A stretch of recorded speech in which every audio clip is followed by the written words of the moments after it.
Cada um, em nome do Senhor Jesus Cristo. Amém e amém.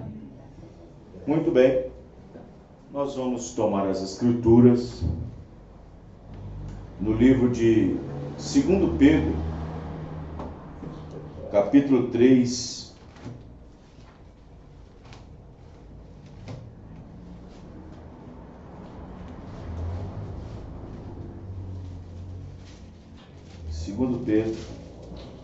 capítulo 3, versículo 13, 14, 15, 17 e 18. Nós vamos tomar do versículo 13 até o versículo 18. Segunda carta do apóstolo São Pedro, capítulo 3, versículo... É isso mesmo? Deixa eu ver. Isso mesmo. 2 Pedro 3, verso 13. Mas nós, segundo a sua promessa, aguardamos novos céus e nova terra. Amém? Amém. Você está aguardando? Amém. Em que habita justiça. Pois nessa terra não tem. Debaixo desse céu, em cima dessa terra, não tem justiça. Esperamos um novo céu e nova terra, onde a justiça habitará. E Jesus é a justiça de Deus. 14.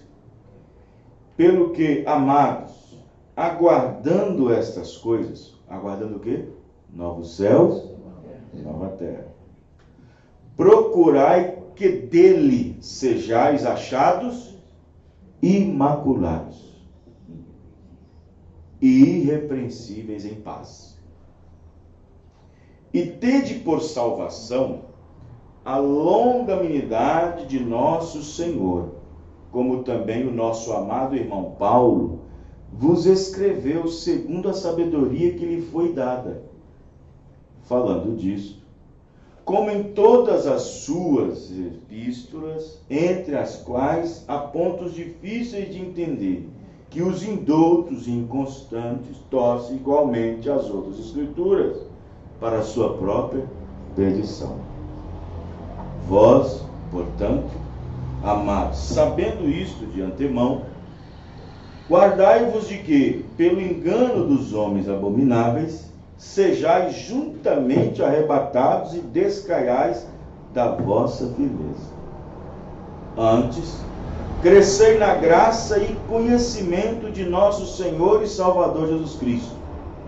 A Ele seja dada a glória, assim agora como no dia da eternidade. Amém. No dia da eternidade. Amém. Senhor nosso Deus, aqui temos a Tua palavra. Temos uma porção da Tua palavra. Ajuda-nos nesse instante. Pedimos a Tua graça e compaixão. Abençoa-nos através da porção da Tua palavra. No nome do Senhor Jesus Cristo. Amém. E amém. Os irmãos podem se assentar.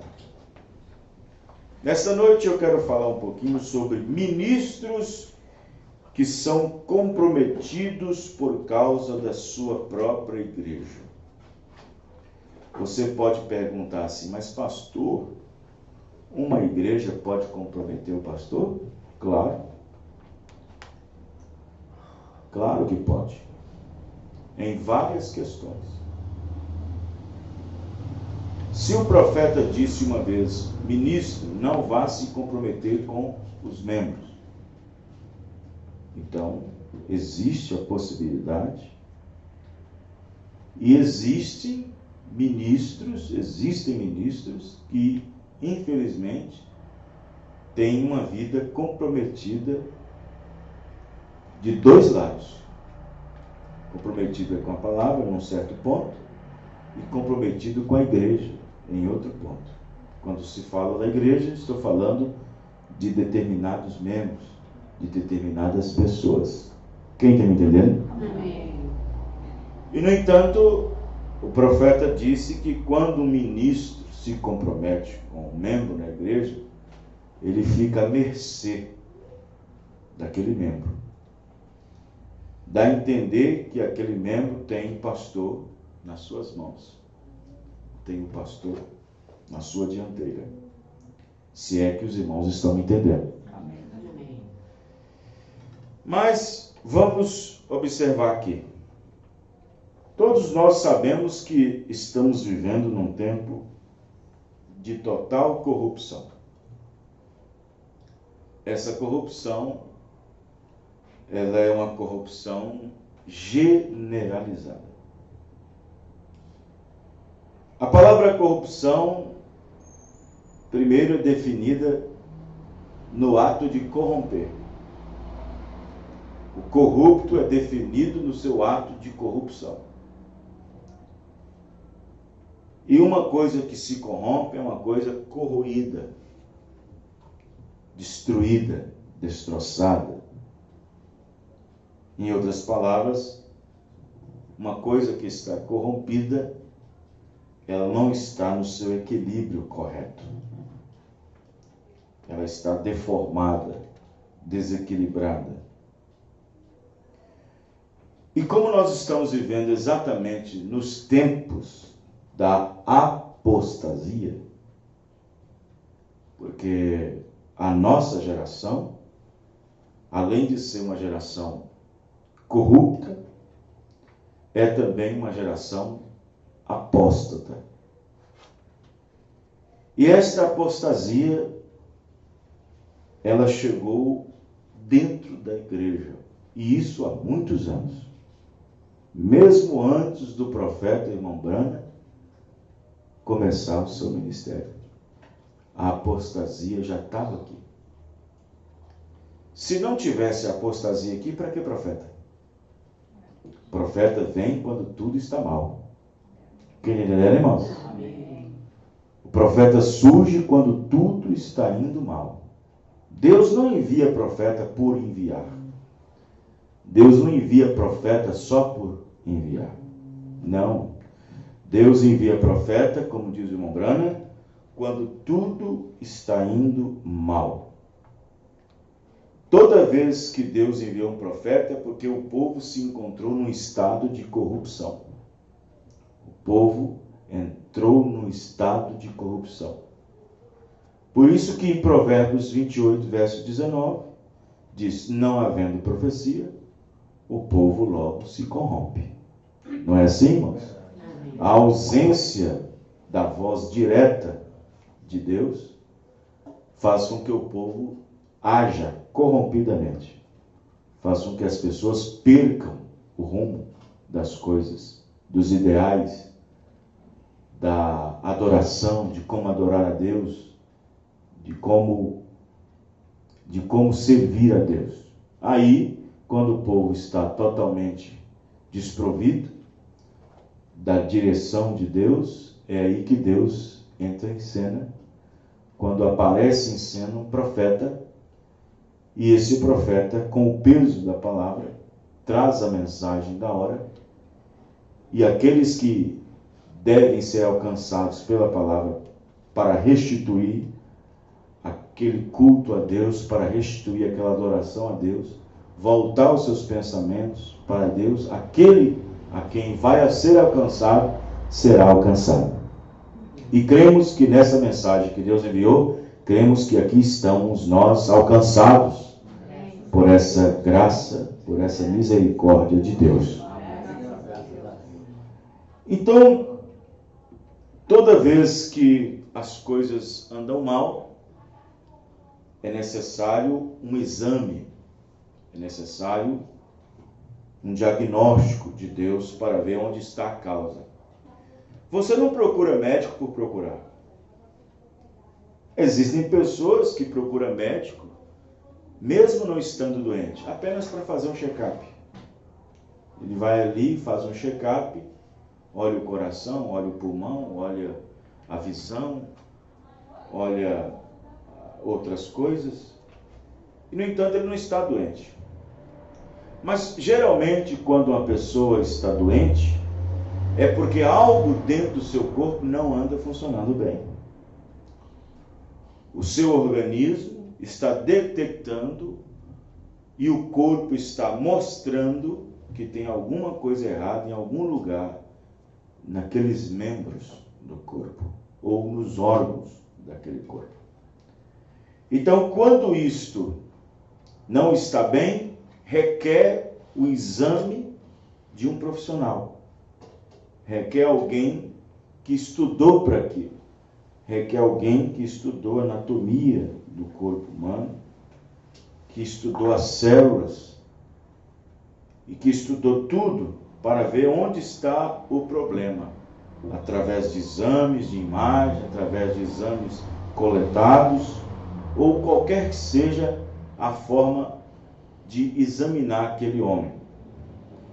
E quando encontrado o problema, quando encontrada a causa, o profeta diz, um bom médico não te atende ali, te dá uma aspirina e você vai embora.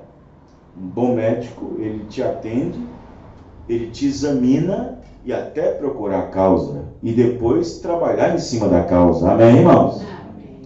Então, o bom médico faz isso. Então, depois dele ter diagnosticado o problema, é quando ele vem com a solução. Ele vem, então, com o medicamento. Às vezes é preciso uma internação, às vezes é preciso uma cirurgia. E, no entanto, aquela pessoa que está doente, o sensato dela é querer ficar boa, não é, irmãos? Ninguém quer ficar doente. Se as pessoas hoje não quisessem ficar doentes espiritualmente, como não quer ficar doente naturalmente, nós teríamos uma grande igreja, né, irmãos? Se as pessoas hoje que não querem ficar doentes no corpo, quisessem não ficar doentes no espírito, nós teríamos uma grande igreja. Mas as doenças do espírito são doenças silenciosas. São doenças nas quais é só o diagnóstico de Deus pela palavra que mostra que elas estão doentes. Amém, irmãos? Não é um ultrassom que vai falar para ela que ela está doente. Não é um exame de sangue que vai falar isso. É o exame da palavra que vai falar isso. E, no entanto, quando aquele médico acha a causa, acha o problema, trabalha em cima daquilo. Mas tudo vem através de duas coisas. Primeiro, a necessidade. Existe uma causa ali. Algo está desconfortável. Algo está fora de lugar. Uma célula do corpo se rompeu. E se ela não for cuidada imediatamente, vai corromper as outras células. Vai corromper durante o corpo e pegar o fígado, pegar o rim, dependendo da enfermidade. Por isso que o exame prévio, uma prevenção, é necessário. Amém, irmãos? Amém. E nós devemos a cada dia estar fazendo um exame de prevenção na palavra. Amém, irmãos? Amém. Para ver aonde nós estamos achados em falta. E, no entanto, quando o paciente é encontrado a doença, é encontrada a causa, o médico revela, escuta, você está com N de problema, o seu problema é tal. Sim, doutor. E como é que cura isso? Com muita injeção. Mas dói, mas é o melhor. Amém, irmãos? Amém. Às vezes, para ficar melhor, tem que ficar pior um pouquinho. Não é assim, irmãos? Às vezes, para as coisas ficarem melhor, tem que piorar um pouco. O problema do povo é isso. É a era de Laodiceia que nós estamos vivendo, espiritualmente está morta.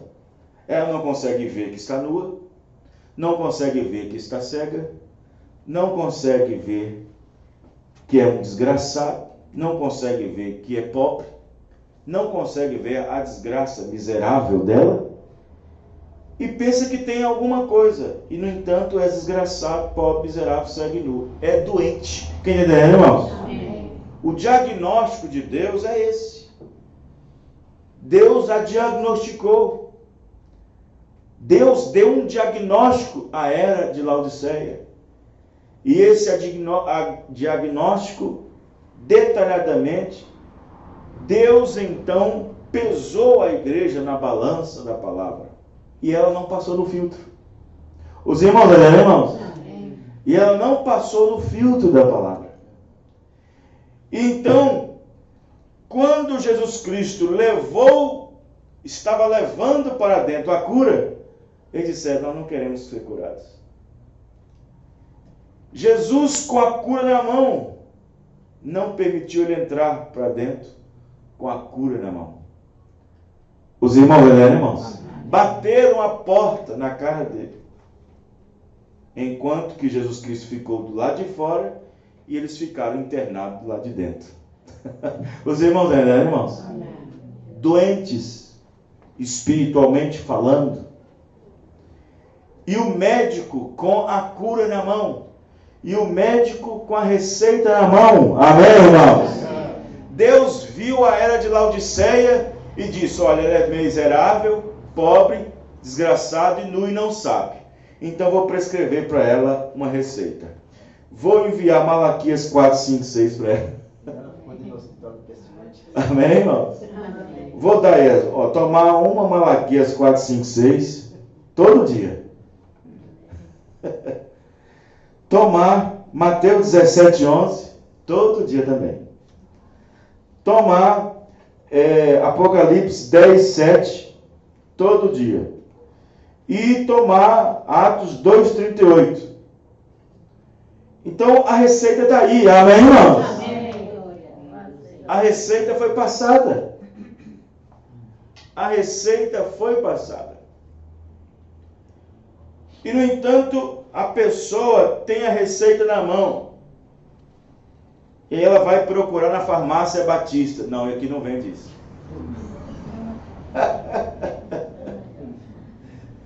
Vai procurar isso na igreja metodista. Não, aqui não vende isso.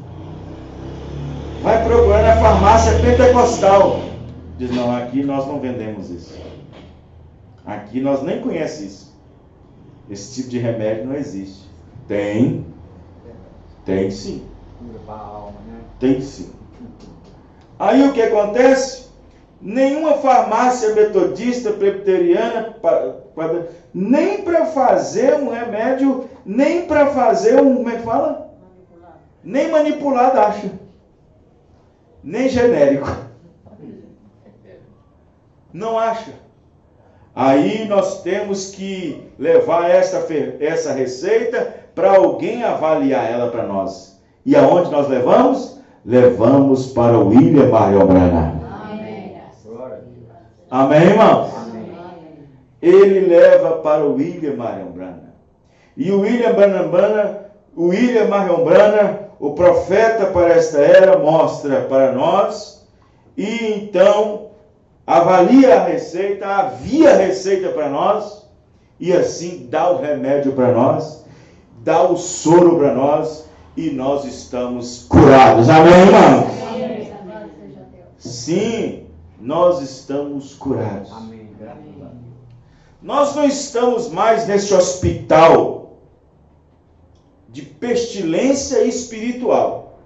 Estamos sim vivendo num mundo de hospital de pestilência, em meio a um caos, em meio a enfermidades incuráveis, que faz frente à medicina, que desafia a medicina. Estamos frente a um hospital de pestilência, onde a praga tem entrado na sociedade, tem demandado a opinião pública e tem caído às redes da moralidade. A censura acabou, não tem mais nada. Estamos sim vivendo em um estado de pestilência, num estado de degradação total, numa sociedade pervertida. Mas a nossa saúde mental está preservada. Amém, irmãos? A nossa saúde mental está preservada. Porque quem anda não sabe que está nu. Quem anda não sabe que é pobre, nem cego, desgraçado, miserável. Quem anda nu e não sabe que está nu é que tem problema mental. Mas nós não temos problema mental. Amém, irmãos?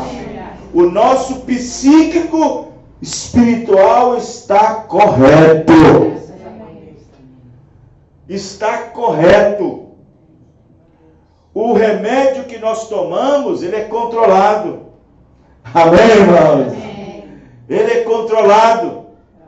Quem é que controla nós quando saímos um pouquinho da linha? A doutrina dos apóstolos. Amém, irmãos? Quem é que controla nós quando saímos um pouquinho da linha? A mensagem do profeta. Esse remédio que nós temos é controlado. Amém, irmão? Não é esse remédio batista metodista que é tudo descontrolado. Vai tomando qualquer doutrina sem receita. Vai tomando qualquer campanha, fazendo qualquer coisa. Não. Não é dessa maneira.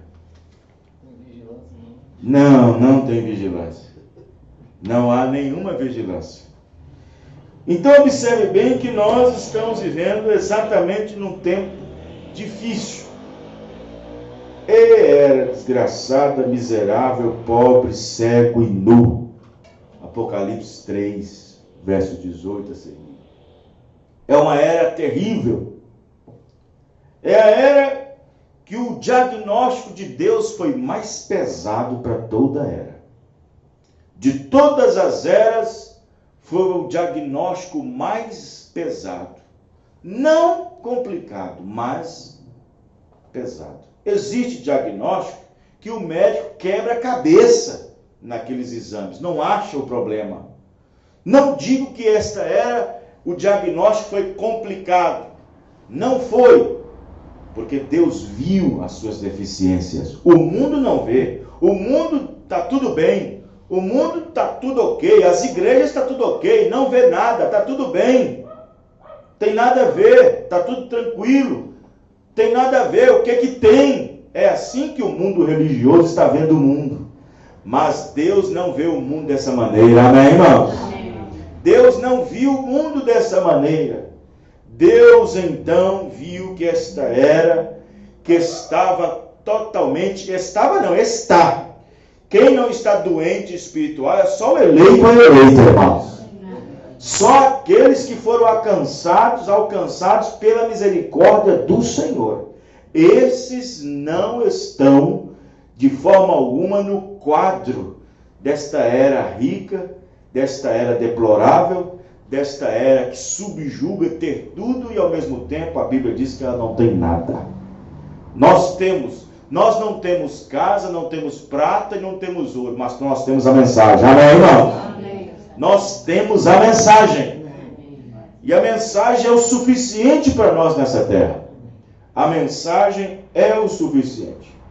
Então, esta era depravada, esta era rica, esta era onde tem colocado Cristo, a palavra, para fora. E quando a era colocou Cristo para fora, irmão, você sabe o que a era de Laodiceia quis dizer com isso? Quando a era de Laodiceia colocou Cristo para o lado de fora, eles quis dizer o seguinte: nós não queremos ouvir Jesus, nós queremos ouvir o que a igreja diz. Quando a era de Laodiceia, que é a era sumamente religiosa, é a era do igrejismo, da igrejologia. Quando a era colocou Cristo por lá de fora, eles disseram automaticamente assim: nós não queremos ouvir nada sobre um profeta. Nós não queremos ouvir nada sobre a promessa de um profeta. Nós não queremos saber de nada sobre uma restauração, biblicamente falando. Nós não precisamos de Deus. Nós não queremos Jesus. Nós não queremos sua mensagem. Quando Laodiceia, juntamente com as igrejas, o mundo religioso, não quis, não aceitou, não recebeu, rejeitou a luz, a palavra para esta era, enviada por Deus, através de um profeta, de um mensageiro, foi a mesma coisa de dizer: nós não queremos Deus. Nós não o queremos, pois nós já ouvimos a igreja. Nós já temos ouvido da igreja. É assim que eles dão mais ênfase. Se você observar, para a igreja católica, para os membros da igreja católica, a igreja tem mais poder do que a Bíblia. para os membros da Igreja Católica, a Igreja tem mais poder que a Bíblia. Por outro lado, ainda dizem que o Papa é infalível. Aí vem as filhas da grande meretriz, as denominações. Não, a minha igreja diz assim, é o mesmo Espírito. A nossa igreja crê assim. A nossa igreja crê assim. Nós já ouvimos a nossa igreja. E então, com esses argumentos, com essas ideologias, eles colocaram Cristo para fora. Mas você colocou ele para dentro. Você não deixou ele sujinho no cantinho, com os pés sujos. Você não deixou ele num banquinho ali no cantinho, com os pés sujos. Você não foi daqueles que não deram atenção para ele. Você foi um daqueles que viu a necessidade de dar a ele atenção. Amém, irmão? Você foi aquele que, mesmo que rastejando, com a sua vida em perigo, não importando o que o pai dizia, o que a mãe dizia, o que a igreja dizia, o pastor dizia, você foi deslizando de todo mundo até cair nos pés de Jesus. Amém, irmão? E você lhe deu a devida atenção. Você chegou lá e você viu que esta mensagem traria de volta para você aquele gozo, trazia para você de volta aquela bênção, trazia você de volta para a palavra. O que aquela mulher Maria queria, rastejando aos pés de Jesus, ela queria ser restaurada, ela queria ser perdoada. Esta Maria somos nós que desvencilha de tudo, amém, irmãos? Até chegar aos pés de Jesus. E ali você dá a ele a devida atenção. Ali você lava os seus pés com suas lágrimas. Ali você enxuga seus pés. Ali você dá a ele o melhor que você pode dar, do seu perfume, da sua adoração. E aí, quando você faz tudo isso numa ordem de decência e respeito, de moderação, Jesus vem e diz: agora que você recebeu, agora que você enfrentou esse povo, enfrentou essa igreja, enfrentou o pai, enfrentou a mãe, muitos são perdoados os seus pecados. Amém, irmão? Agora que você enfrentou tudo isso, você agora, muitos seus pecados agora te são perdoados. Amém? Amém. Sim, a mensagem é Deus. E eu digo, ela perdoa pecados. Amém. Amém? Sim, porque a Bíblia diz, é um pecado não crer. O profeta diz isso. É um pecado não crer. E se eu crer, então meu pecado está perdoado. Não é certo, irmão? Então Deus, por sua imensa e infinita graça, nos trouxe a mensagem. Nos trouxe a mensagem. E essa mensagem, ela está restaurando apenas filhos de Deus. Quando você vê, por exemplo, Malaquias, capítulo 4, versos 5 e 6, você vai notar que ali a Bíblia diz que ele converteria o coração dos filhos de volta aos pais. Esta é a segunda parte da Escritura, com a quarta manifestação de Elias, manifestada nesses últimos dias na era de Laodiceia, correto? Agora, é interessante você entender que a restauração não é qualquer pessoa. É só os filhos, amém, irmãos? É só os filhos que serão restaurados. Só filhos. Só filhos. Agora, presta bem atenção isso aqui. Para ser um filho, não tem que ser nascido primeiro? Tem ou não tem, irmãos? Ele disse que Elias viria e restauraria. Aí vem Malaquias nos dizendo que a quarta manifestação de Elias seria converter o coração dos filhos de volta aos... Veja que a mensagem vem só para os filhos, amém, irmãos? Amém. Não é que eles seriam se tornando filhos, eles já eram filhos recebendo, amém, irmãos? Porque só os filhos deveriam receber. Só os filhos é que deveria receber. Só os filhos que deveria crer. Então diz, e converterá o coração dos filhos de volta aos seus pais. Ou seja, não é assim. E ele fará com que essas pessoas se tornem filhos para depois. Não. A mensagem já vem para os filhos. Amém, irmãos? Já vem para os filhos eleitos. Ela já vem para eles. Já vem para os eleitos. Todavia, aquele que se perdeu no livro, não perdeu.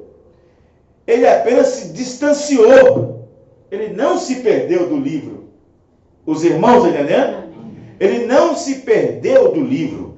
Aquele que se encontra com seu nome no livro da vida do Cordeiro, que foi morto desde a fundação do mundo, Apocalipse 13:8, ele não se perdeu no sentido de estar perdido. Porque uma coisa perdida para sempre é uma coisa que nunca pode ser encontrada. Mas o profeta irmão Brana diz que esses filhos caiu da posição de Adão. A nossa imagem estava em Adão. Por isso que quando Jesus Cristo vem, Deus tira a nossa imagem de Adão, de um homem caído, e põe na imagem de um homem levantado, que é Jesus Cristo. Amém, irmão? Amém. Os irmãos estão entendendo? Agora a nossa eleição não é mais na imagem de um homem que havia caído. Agora a nossa imagem está no homem que foi levantado. Que é Jesus Cristo. O nosso segundo Adão. Os eleitos em Adão caiu. Os eleitos em Jesus retornam. Quem está entendendo, irmão? Mesmo você sendo eleito, você caiu na sua eleição com Adão. E mesmo você sendo eleito, se levanta em Jesus Cristo. Porque Jesus veio buscar aqueles que estavam representados em Adão, na sua queda. E aí, quando Jesus busca e redime todos aqueles, então agora, todos esses redimidos agora, estão agora representados em quem? Em Jesus Cristo. Amém, irmãos? A nossa representação não é mais em Adão. A nossa representação agora está em Jesus Cristo. Quem está entendendo? Amém. O eleito. O eleito. Por isso que a mensagem de restauração, ele vem para restaurar os filhos. Filhos. Não é que eles se tornariam filhos então e tal. Não. Já são filhos. Porém, espiritualmente, você andava no mundo sem saber quem era seu pai. Aí você entrou numa igreja e você disse, é minha mãe. Não, cadê seu pai? Os irmãos, estão entendendo? Espiritualmente, você andava no mundo sem saber quem era seu pai. Aí você, então, a sua alma pendeu para a religião. Aí você entrou numa religião. E a religião tornou sua mãe. E ali pensávamos que estava tudo bem.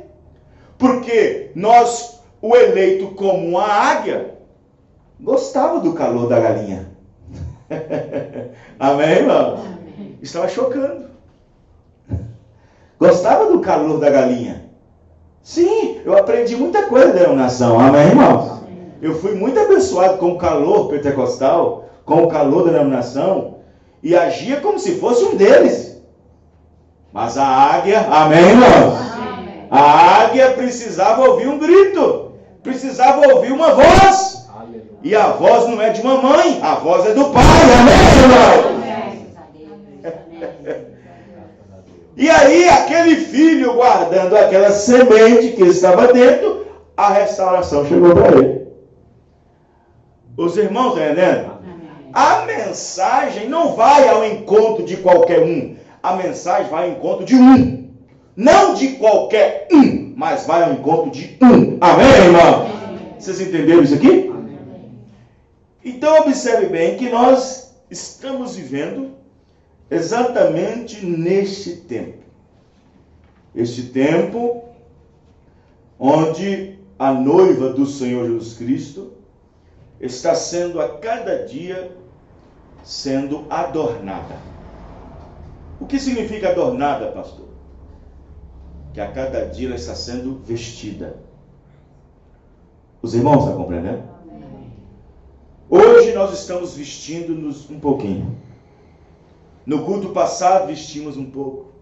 No outro culto nós vestimos um pouco. A cada dia você vem se vestir um pouco.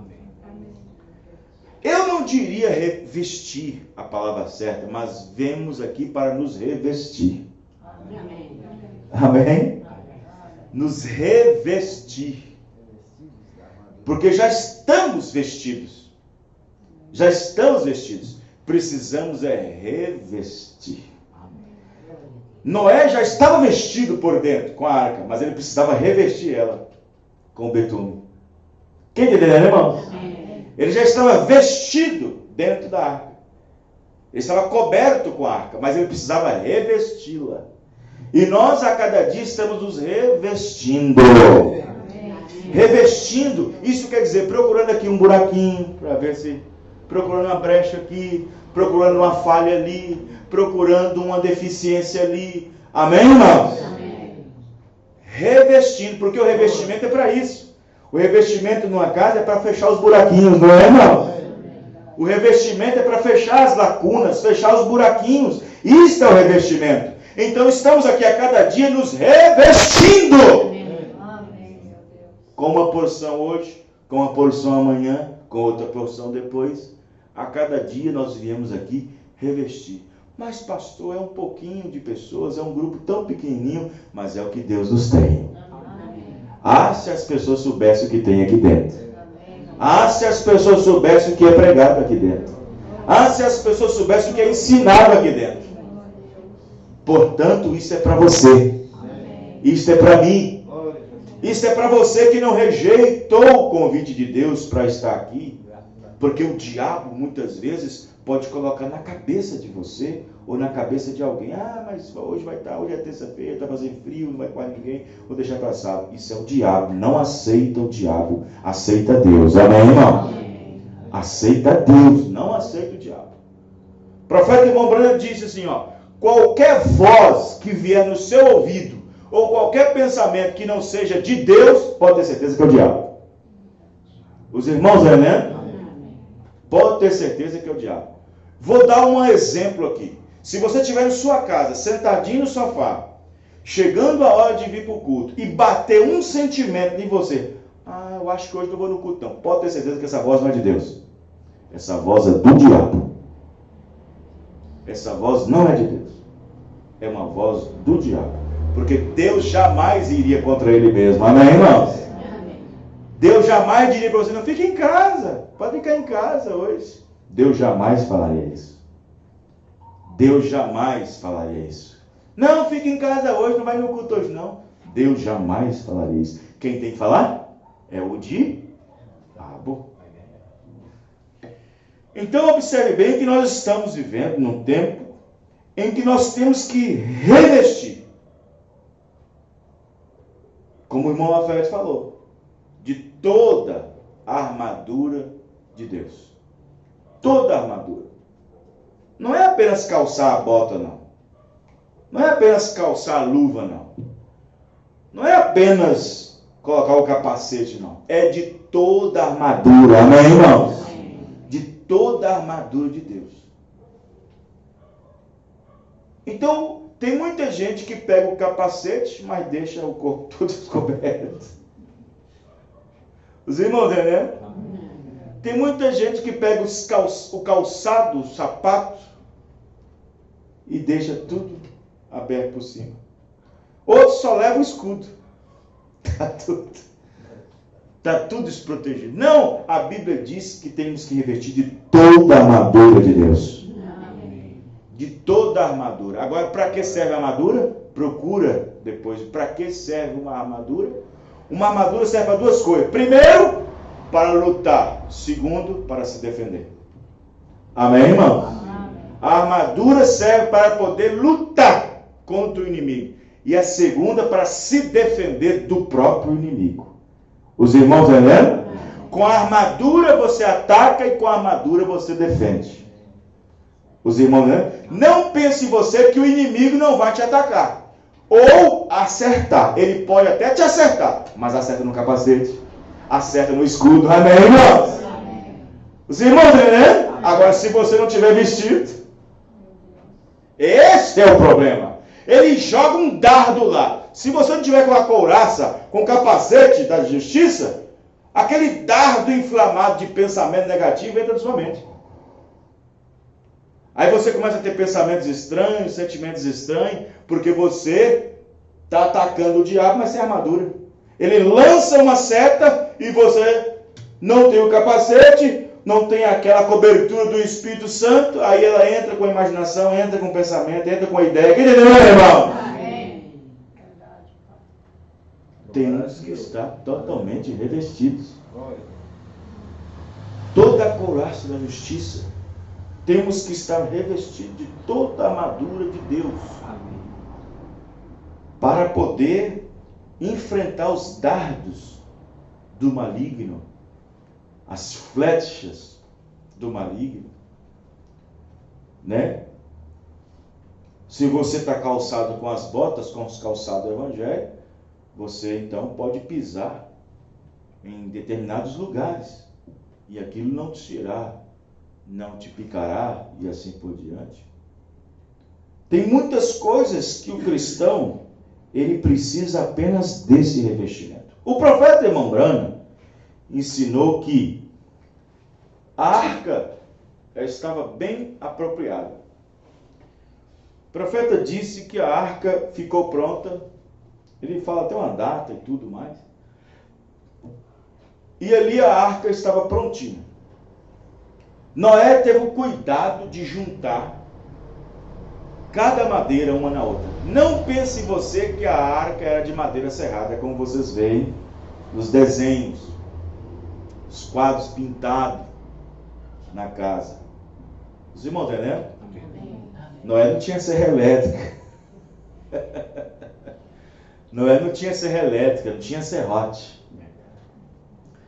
A arca é de madeira, roliça. Os irmãos, né? Madeira de gofer, é roliça. E além do mais, oca. Embaúba, né? É tipo embaúba. Agora corta ela no meio para você ver. Não podia. Ela era roliça. Não é essas arcas igual passa nos filmes, tá em quadro, uma arca bem serradinha, bem lixadinha, não é assim não. A arca era toda de madeira roliça, era a arca de madeira de gofer. A madeira mais leve que existia naquele tempo. Leve. E ela era oca. Depois dele amarrar tudo ela, cortada e amarrada, toda ela colocada.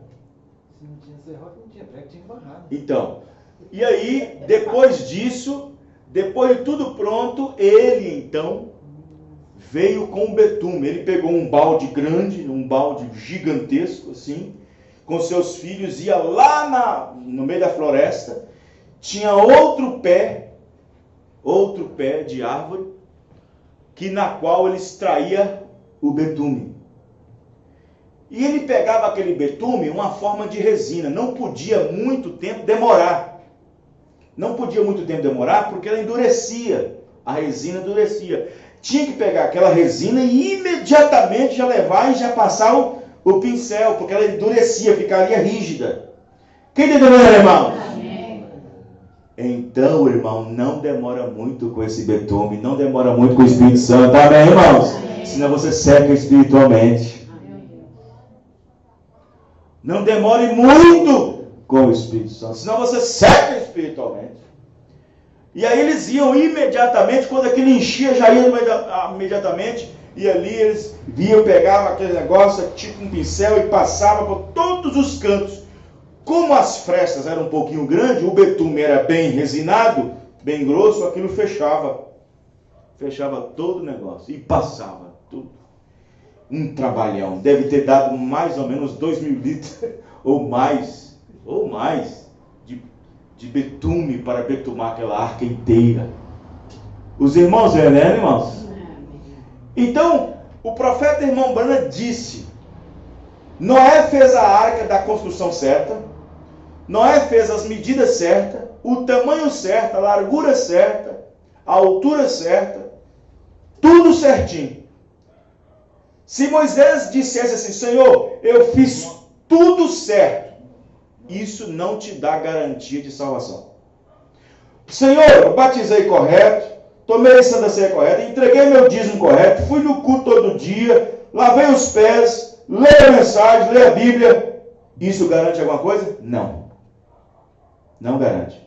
Noé podia dizer, Senhor, eu cortei certinho, amarrei certinho, e tudo mais, a altura, tudo, a largura, a metragem. Deus disse, não. Se você não betumar, se você não se revestir, se você não colocar um revestimento, porque a questão é essa, não foi de forma alguma, não foi a arca, porque ali o juízo comia tudo, o juízo podia afundar tudo, não foi a arca, não foi a madeira que preservou ali os animais ali dentro, foi o betume, amém, irmãos? Foi o betume que não permitiu que o juízo entrasse para dentro da arca. Foi o betume que não permitiu que nem uma gotinha de água de juízo entrasse para dentro. Amém? E o profeta diz, quando você faz tudo certo, da medida certa, Deus dá o direito do Espírito Santo. Amém? Obediência completa à palavra nos dá o direito do Espírito Santo. Então, qualquer pessoa, se Noé não tivesse colocado o betume, não precisava nem de dilúvio. Só aquelas primeiras chuvas já acabavam com tudo. Não precisava nem de dilúvio. Só as primeiras chuvas já arrebentavam com tudo. Mas o segredo estava no betume. E Deus disse, passe por dentro e por fora. Trabalho dobrado. Amém, irmãos? Passe por dentro e passe por fora. Betume tudo. Qualquer buraquinho que você vê que passa uma gotinha de água, fecha. Qualquer frestinha, qualquer buraquinho que você acha que o juízo entra, que atrapalha a salvação de vocês, fecha. Qualquer coisinha que atrapalha a salvação de um arrebatamento, fecha. Amém, irmão? Os irmãos estão entendendo? Então, não foi a árvore, não foi as medidas que estava correta, mas foi o betume. Foi o betume. Você sabe o que significa o betume? O profeta disse que o betume é uma expiação. Uma expiação. É uma expiação entre a pessoa e o juízo. É uma expiação. A palavra expiação está entre. Expiar está entre. Os irmãos, irmãos? Estava entre o juízo e a misericórdia. Estava no meio. Os irmãos estão compreendendo? Então nós estamos aqui para isso, exatamente isso. Para nos revestir a cada dia. Numa era tão nojenta, numa era tão depravada, numa era tão antissocial, numa era tão traumatizada, numa era sem Deus, numa era onde as pessoas... Ontem mesmo, nós, depois do culto, foi ontem, depois do culto nós viemos de Sarzeiro e depois passamos em frente a uma igreja evangélica grande e estava lá queimando fogueira, tomando quentão e aquele negócio tudo. Uma igreja evangélica, tomando quentão, acendendo fogueira, bandeirola, é aquele negócio, como chama aquelas gaias grandes, como chama? Aquelas gaias grandes de árvore, como chama? Arrancada? Bambu, cruzado um com o outro, e aquele negócio tudo. Mundão religioso, mundão evangélico, né? Voltou para mim.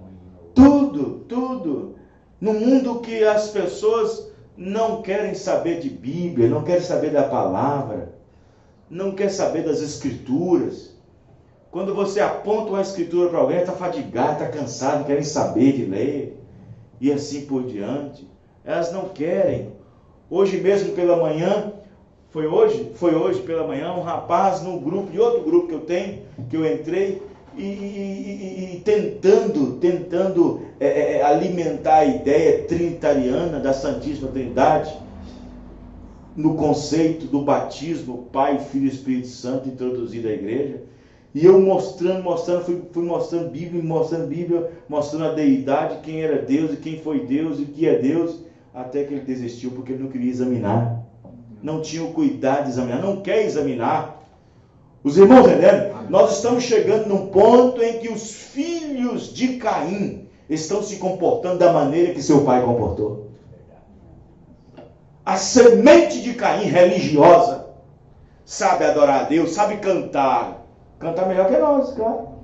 Sabe afinar um violão, sabe tocar os instrumentos, tem orquestra, tem banda, tem conjunto, sabe preparar um altar igual Caim preparou, as melhores músicas, e assim foi a melhor igreja, o melhor ambiente, os melhores assentos, os melhores bancos, os melhores instrumentos, o melhor som, o melhor púlpito.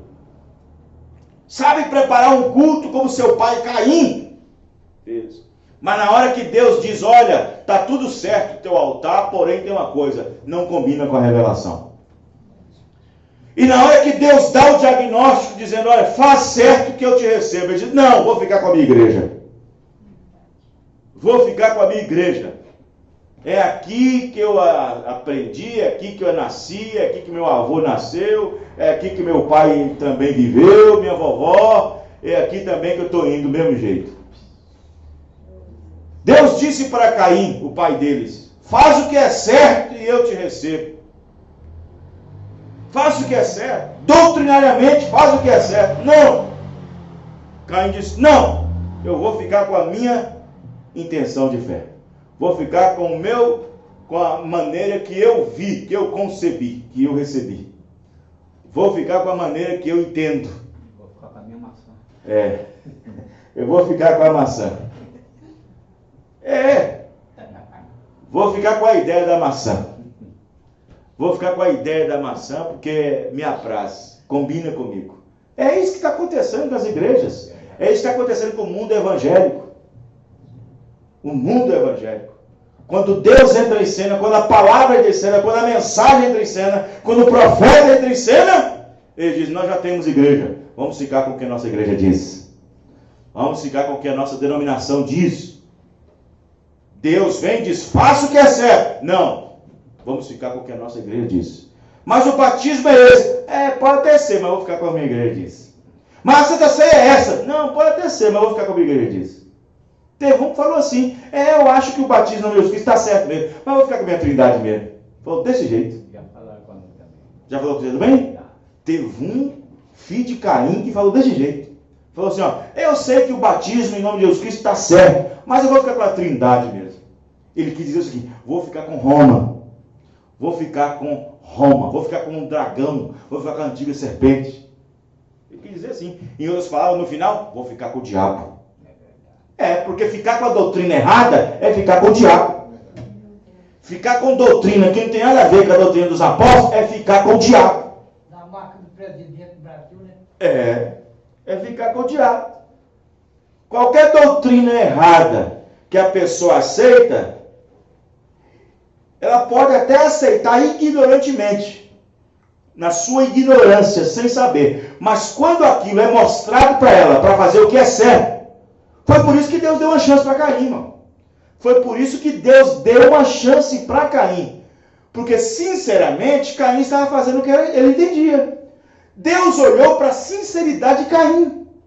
Deus olhou para o cuidado religioso que Caim tinha. E Deus gosta do cuidado religioso. Deus olhou para a sinceridade do cuidado religioso. Por isso que Deus disse, olha Caim, eu vi seu cuidado religioso, como você cuida das frutas, como você é cuidadoso, zeloso com isso, mas deixa eu te ajudar aqui, vou te ajudar. Deixa eu te ajudar, Caim. Não é assim, faça assim. Caim não quis. Então, quando uma pessoa pode ficar até ignorantemente numa denominação, zeloso, cuidadoso, daquela velha doutrina, mas quando a luz vem, a palavra vem e ele rejeita, aí, os irmãos estão vendo? Esse é o problema. O problema de Caim foi esse. O problema de Caim foi esse. Você pode observar que Caim teve o cuidado de tudo. O outro filho dele, que Jesus representou numa parábola, que era o jovem rico, foi a mesma coisa. Tinha o cuidado de observar a lei desde criança. O cuidado de tudo. Mas na hora de receber a palavra, de seguir a Jesus, que é a palavra, ele disse, não. Ele voltou atrás. É também o filho de Caim. Os irmãos eram? Era religioso. Religioso demais. E você acha que ele era bobo de chegar diante de Jesus Cristo e mentir? Dizer uma mentirinha? Eu conheço os mandamentos desde pequeno. Ele não mentiu, ele falou a verdade. Ele falou a verdade. E, no entanto, era um filho de Caim. Os irmãos eram? Era um filho de Caim. Porque sabia fazer tudo, mas restava ali uma coisa. Assim, nós estamos vivendo nesta era. Tem grandes igrejas, fazem trabalhos sociais, visitam hospitais, penitenciárias, mendigos nas ruas, dão comida, visita pela madrugada, fazem um trabalho ótimo. Socialmente falando, filantropicamente falando. Mas quando chega a palavra, quando a palavra vem para vesti-los, não, queremos ficar nu. Eles querem ficar nu. Os irmãos querem ficar nu, pensando que a denominação dá cobertura para eles, pensando que a denominação veste eles. Não se veste um filho de Deus com teologia, com ensinamento, com dogma, com credo, com doutrina errada. Se veste Deus através de toda a palavra de Deus. Amém, irmãos? Revelada. Amém? Vamos ficar de pé. Glória a Deus. Louvado seja o nome do nosso Deus. Amém? Eu creio que sou um filho restaurado nesta última era. Eu creio. Vamos agradecer a Deus. Lembrando que sábado não haverá culto. 18 horas aqui na porta da igreja. Amém? Quem chegar atrasado, né? O ônibus pode atrasar um pouquinho. Você que não pode. Né? O ônibus pode atrasar um pouquinho. Você que não pode. Por um pouquinho de tempo, Jesus também está atrasando um pouquinho, né? Você que não pode atrasar. Não, Jesus não está atrasado. Está na hora certa. Não está atrasado. Está tudo de acordo com a palavra. Senhor Deus, nós agradecemos o Senhor por esta rica e preciosa palavra. Senhor, diante de uma era tão apóstata que nós estamos vivendo, nessa apostasia, nessa mornidão, Senhor, de apresentação de culto para o Senhor, ó meu Deus, tem misericórdia. Ajuda-nos, ó Pai. Ajuda cada irmão, cada irmã. Que a graça bendita do Senhor seja no coração de cada um. Senhor Deus, abençoa as reuniões que vêm. Abençoa, Senhor Deus, os outros cultos. Que a grande verdade do Senhor sempre prevaleça, Senhor. Ó Pai querido, abençoa teus filhos voltando para casa. Em nome do Senhor Jesus. Amém. Deus abençoe a todos os irmãos. Até a próxima reunião, se o Senhor Deus assim permitir. Deus abençoe a cada um.